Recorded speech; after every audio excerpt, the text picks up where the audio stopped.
그러나 이런 모든 난치병들을 치료함에 있어서 가장 중요한 부분은 소화 기능이 이제 일단 중요하겠죠. 수술을 제외한 대부분의 것은 이제 주사로 하거나 먹거나 이제 포오랄로 가야 되는데, 주사로 이제 직접 투약하게 되면 약의 강도도 더 세지고 면역도 더 떨어질 수 있는 그런 소지들이 있기 때문에 이제 투약에 의해서 해결하는 경우가 많습니다. 연세 드신 분들이 이제 괴로워하시는 여러 가지 질환 중에 당뇨라든지 아니면은 근감소증 뭐 이런 것들이 이제 화두가 되고 있는데, 가장 중요한 부분은 먹는 겁니다. 당뇨 환자는 마음대로 먹고 싶은데 못 먹는, 또 근감소증 환자는 제대로 잘 안 드시고 단백질 섭취를 안 하시는, 항상 의식주가 가장 중요한 부분임에도 불구하고 연세가 드실 때 마음대로 안 되는 게 먹는 거죠. 먹는 건 결국 위장으로 들어가야 되는데, 저희가 한약을 쓰던 다른 음식 조절로 식이요법을 시행을 하던 일단 위장이 튼튼해야 되거든요. 근데 연세 드신 분들이 겁먹고 힘들어 하시는 게 이제 암이잖아요. 위암. 그래서 먹는 것을 소화를 시키기 위해서 위장을 안 거칠 수가 없게 되는데, 일반 위장 질환에 비해서 위축성 위염이라든지 위축성 위염에서 장상피 화생으로 가서 이제 위암까지 가게 되는 케이스들이 좀 있죠. 실제로 위축성 위염이나 장상피 화생이 있으면 위암의 확률이 뭐 2배에서 4배 정도 높아진다, 뭐 이런 얘기도 있고, 또 혹자는 직접 뭐 위암으로 가는 것은 아니다라고 얘기하시는 경우도 있습니다. 아마 또 의학이 좀 더 발전하면 또 통계가 정확하게 나올 수 있겠습니다. 그리고 대부분 이제 검색을 통해서 보시면 아시겠지만 서양의학 쪽으로 위축성 위염과 장상피 화상에 쓰는 약은 없죠. 주로 투여한다는 약을 잘 보시면 뭐 위산 분비 조절하는 뭐 그런 것들, 또 소화제, 뭐 이게 답니다, 사실은. 그리고 이제 헬리코박터균을 찾아내서 뭐 항생제를 투여하는. 근데 오히려 항생제를 쓰고 나면 위장이 더 나빠지지요. 위장 자체에서 헬리코박터를 사멸시킬 수 있다면 가장 좋은 치료법이고, 항생제를 쓰지 않기 때문에 더 선호하는 해결책이 되겠습니다. 주로 한방에서 이제 사용하는 방법이 그런 방법들이기 때문에 그 부분에 대해서 한번 말씀을 나눌까 합니다. 저희 이제 보성한 의원은 뇌와 관련된 난치병들을 주로 다루는 편입니다. 뇌 감각기, 눈, 코, 귀, 입이 있죠. 시각, 청각, 미각, 후각 같은 것들이 뇌의 컨트롤에 의해서 감각 기능을 수행하게 되는데, 뇌와의 어떤 교류의 문제 아니면 수용체의 문제 등에 의해서 기능이 떨어지거나 또 서양의학적으로 방법이 없어서 고생하시는 분들을 치료해드리고 있고, 그와 관련해서 또 뇌의 문제로 생길 수 있는 여러 가지 질환 중에 수면장애라든지 다몽증, 뭐 인면장애 이런 것들로 이제 같이 컨트롤 하시게 되고, 요새는 또 어떤 환자군이 드냐면 이제 그 ADHD 환자들이 또 많이 늘고 있는 추세입니다. ADHD 진단이 워낙 많아지고 스트레스를 많이 받기 때문에 좀 더 진단율이 올라가다 보니까 이제 양방적인 치료법으로도 쉽지 않은 영역이어서 이제 한방적으로 치료를 하게 되는 경우들이 있고요. 그러나 이런 모든 난치병들을 치료함에 있어서 가장 중요한 부분은 소화 기능이 이제 일단 중요하겠죠. 수술을 제외한 대부분의 것은 이제 주사로 하거나 먹거나 이제 포오랄로 가야 되는데, 주사로 이제 직접 투약하게 되면 약의 강도도 더 세지고 면역도 더 떨어질 수 있는 그런 소지들이 있기 때문에 이제 투약에 의해서 해결하는 경우가 많습니다. 그럴 때 위장이 잘 받쳐주지 않고, 특히 서양의학적인 이제 약물들이 대부분 위에 큰 부담을 주기 때문에 나중에 양약 많이 드시고 스트레스 많이 받고 음주, 뭐 수면장애 이런 것들이 누적되다 보면 내시경 검사, 건강검진을 받다가 위축성 위염을 처음으로 찾아내면서 인터넷 뒤져보면 장상피 화생 이런 얘기도 하고 뭐 위암 얘기도 나오면 굉장히 겁을 내시거든요.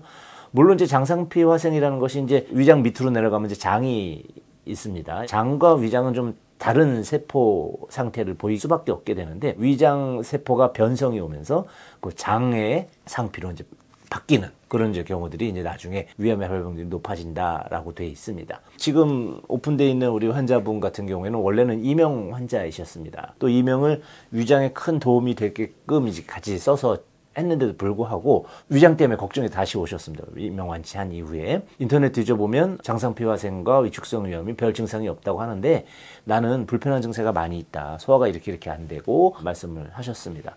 그래서 이제 헬리코박터와 관련돼서 항생제도 드시고 계시면서 더 안 좋다 이렇게 말씀하셔서 항생제를 끊고 이제 저희 한약을 투여해서 이제 장상피 화생을 치료하신 케이스입니다. 장상피 화생이나 위축성 위염 또는 위암 같은 경우도 근래 이제 한방병원들에서 암 많이 케어를 하시죠. 이 항암이라든지 여러 가지 방사선 기타 치료를 하시면서 한약을 동시 투여했을 때 훨씬 이제 암 치료할 때 불편한 부분들이 이제 없이 줄여서 이제 위장장애나 설사 같은 거, 변비 이런 것들이 많이 오시지 않습니까? 그런 것들을 이제 수면장애까지 같이 케어하면서 좀 편하게 치료할 수 있게끔 저희가 유도를 해드리고 있고요. 그러는 과정 중에서 이제 이런 종류의 그 소화장애는 한약으로 쉽게 이제 케어가 되는 편입니다. 특히 면역력을 증강할 수 있는 그런 약물을 사용하게 되고 그 환자의 위장 상태와 정도에 따라서 약을 가미하게 되는데, 물론 이제 한방적으로는 한약이라는 것이 4상이라고 볼 수가 있습니다. 1상, 2상, 3상 실험을 하는데 4상이라면 뭐겠습니까? 이제 일반 환자분들이 만들어져 있는 약을 복용해서 전체 환자 통계로 이제 문제가 없는 것들. 밥도 사실은 결국은 그런 실험 과정을 거치지 않았지만 저희가 잘 먹고 있는 이유는 경험적으로 몸에 도움을 주고 있는 것을 몇백 년, 몇천 년간 이제 경험했기 때문에 증명을 한 것이죠. 한약도 대부분 이제 1, 2천 년 전부터 써왔던 처방이 효과가 입증이 된 이후에 사용되는 부분이기 때문에 사실 1, 2, 3상이 필요하지 않은 영역입니다. 그 부분에서 충분히 이제 그 상상폐화생이나 위축성 위염 또 이제 위암 초기 환자들에게 한약으로 치료가 쉽게 되는 케이스들이 있게 되는데, 이 환자분도 초기에 시작된 것이 귀에 곰팡이균이 있다 그래서 항생제를 드시기 시작했습니다. 그러면서 이제 소화장애가 시작됐고 오랜 기간 치료하면서 잘 안 나다 보니까 그 복용 기간이 길어지게 되셨고요.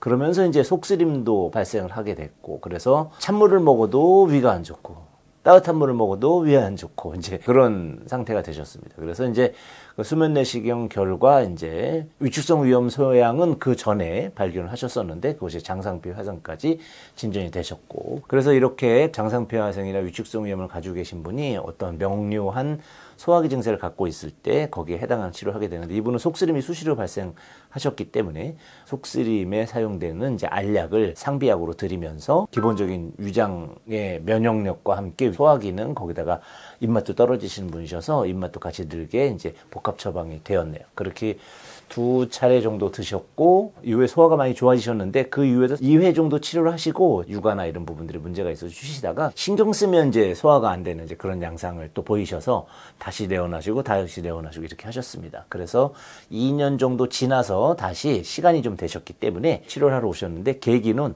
이제 당시에 무슨 결혼식에 가셨다가 뷔페에서 컨디션 안 좋은데 이제 또 많이 드신 모양이에요. 그러면서 갑자기 또 심해지는 거죠. 이런 식으로 이제 위축성 위염이라든지 장상피 화생을 가지고 계신 분들은 아무 증상이 없는 경우도 간혹 있긴 하지만 이런 증세를 수시로 이제 호소를 하시게 되고, 그래서 추가로 이제 이후에 보름치씩 2번 한 달 정도 치료를 하시고 나서는 위장에 큰 문제가 없으셔서 치료를 중지하셨고요. 그리고 한 2년쯤 지나서 검진하셨는데 장상피 화생하고 위축성 비염이 없어졌다고 이제 말씀을 하셨습니다. 대신 이제 그렇게 하면서 식사가 이제 원활해지시니까 자꾸 살이 찌신다고, 그래서 이제 요새는 다이어트 해달라고 오시는 분입니다만, 평상시에 못 먹던 음식을 이제 입에서 받으니까 소화도 잘 되니까 이제 좀 많이 드신 것 같습니다. 연세도 이제 거의 60대 중반이시기 때문에 근력이 떨어지시기 때문에 높지 않아서 일단 식사 관리를 적극적으로 하시는 게 좋겠고, 이제 시청하시는 구독자분들께서도 특히 연세 드셨을 때는 이제 단백질이 무조건 필요하기 때문에 탄수화물을 먼저 드시지 말고 단백질과 기타